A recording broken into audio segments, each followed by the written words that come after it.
Ugh. There have been damn crazies everywhere you look. I am so tired of being scared all the time. You want to try and be sympathetic. You really do. But you might as well just go ahead and scream and they're crazy and let them slit your throat and get it over with. Why don't you take a hit on that Diet Dr. Pepper?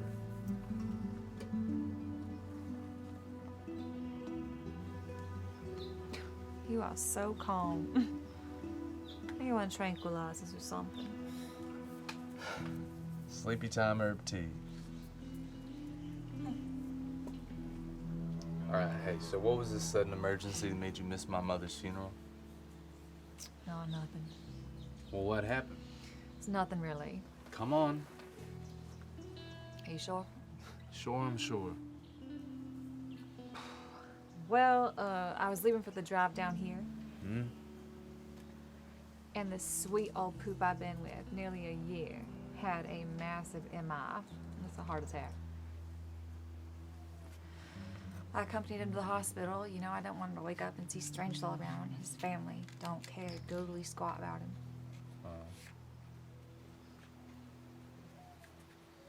But he didn't regain consciousness. He just punched right on out. I'm sorry to hear that. Well, me too, but you know, one of the main things that happens when you work with old people is they die, so. Yep. Sorry, Steven, I probably shouldn't have said that. No, it's not that.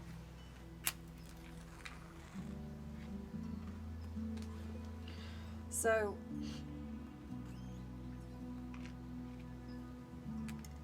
why didn't you tell me earlier you've been living here? What can I say? Gotta join me one of them penitent churches so I could beat the hell out of myself once a week for not getting in touch with you. I didn't mean it like that. I just... Well, anyway, my old grandma was into that. I know you won't like it. How is your old grandma? Well, fact is, she beat herself to death. That was just a little joke. That ain't funny. She died last summer. I always kind of liked her. Amazing what freedom from obligation could do for a person. So what are you doing for these old folks? You just trying to reaffirm their hope of heaven or what? I'm afraid I'm not real big on the hope of heaven anymore, Stephen, but I try to let them know that I care and that it's not a crime to be old and loaded down with a bunch of parts that don't function no more like they're supposed to. Trying to make them feel loved. All right, but what do you put your faith in? Folks. People, I reckon. Shit, what the fuck? Are you goddamn nuts? Putting your faith in other human beings don't get it. Don't kid yourself, girl. We're in this alone. What happened, Stephen? What happened is what I said. Folks resolve got limits. And I ain't wasting any more time putting my faith in something got human limits. Love isn't without limits, Stephen, or without ends neither. All right, well, you go tell that to my mom or to Jesus Christ, because they give their hearts outright. Oh, here, take it all, take everything. I'll get more, give you that too, you need it. Thing is, them of us that are specialists in the taking, there ain't no way you could ever give us enough. We're just gonna keep chewing it up, emptying out the old receptacle, wailing for more. You're not like that, Stephen. What do you know about me? Don't be giving me nothing now. Just don't try to give me nothing, because I ain't got nothing to give back to you. I didn't ask you for nothing. No? No. You don't want anything from me? No. Then what are you doing here? No, of course not. You don't want nothing because you won't let anybody give anything to you. That would scare the crap out of you. You can only give it. Well, give it to somebody else. Ain't you got some worthy soul out there you can give it to? Yeah.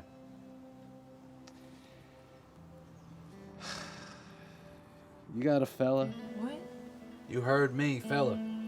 Fella. Got yourself a fella, don't you? I mean, I date around, but nothing. You ought to get serious with one of them. These are your childbearing years. Stephen, don't you think I know that? I'm a nurse, for Christ's sake.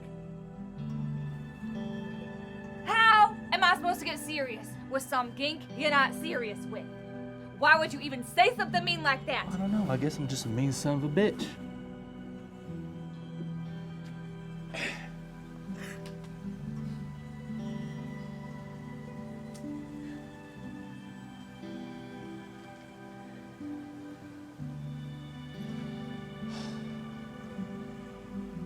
Hey, I'm sorry. Angel, you're a good person. I'm sorry. You think a lot about that boy that captured us? Oh, he wasn't no boy, Angel.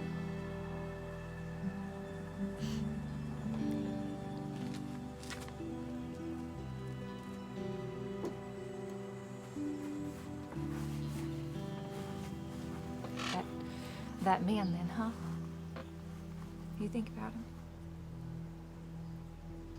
There was a time. You? Me? Oh no, I rarely think about the gentleman. I just had to go to a head shrink for 2 years to get room in my head to think about anything else. Hey, don't be doing all that now. You handled the whole thing better than anybody. Why do you think that, Stephen? You tried so hard to keep him from doing more damage than he had already done. You were the best of us. You really think that? It took me a long time to accept, but yeah, I do. Why wasn't it easy for you to accept? Who knows? I don't know. You want another cola? I'm gonna get one. Why you gotta keep everything inside? Why can't you just say what you're thinking? I said I'd give it a shot. You know what it feels like? Never be able to speak the truth with somebody. I spoke the truth with some good church folks some years back, and they nailed me good and permanent. Oh. What'd they do to you? You got a nickel? How much time you got? I usually got about $40 of change in my purse. All right, pull it out.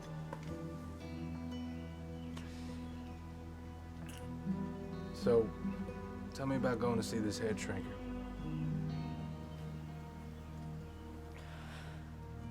Well, I couldn't stop having nightmares about it, humiliating everybody like you did.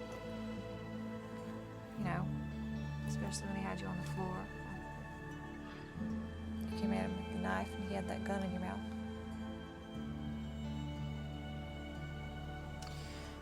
That destroyed my mom's beauty rest, you know, so she made me go. You know, I probably got about 20 dimes, but not one nickel, so. All right, well, shit, I could take a nickel.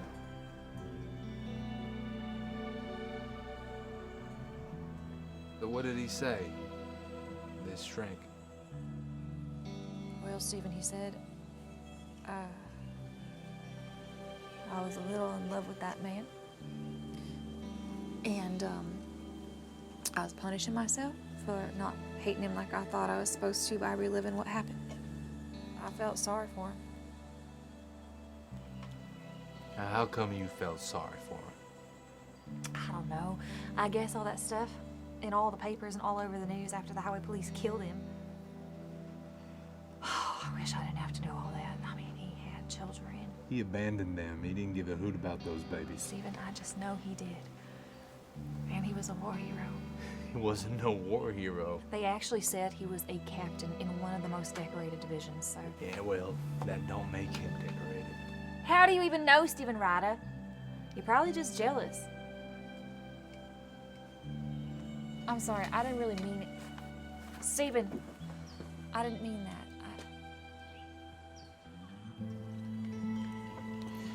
You know, I checked the son of a bitch out, all right?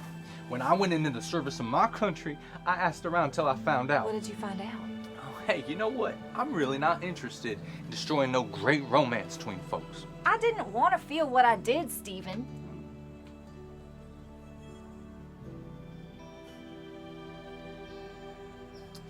Well, it seems he went ahead and shorted his toaster one day. He killed a water buffalo, along with the farmer who owned the buffalo, the farmer's wife, their 3 kids. They psychoed him out. Wait. Okay. You think, was he a nice man before that? Before he shorted his toaster? No one said nothing one way or another where those notions were concerned. But I bet maybe. He was, probably.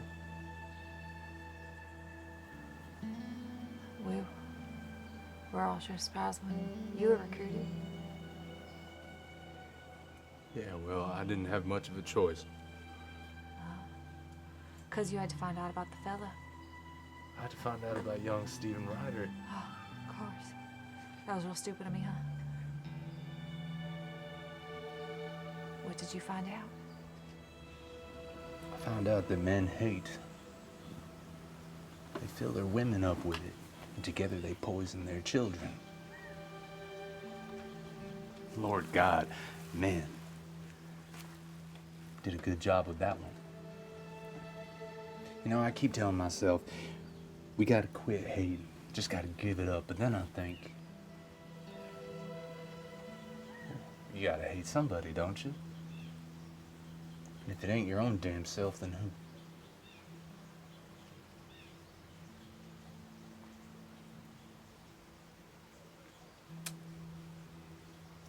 You want more salami? Hell yeah.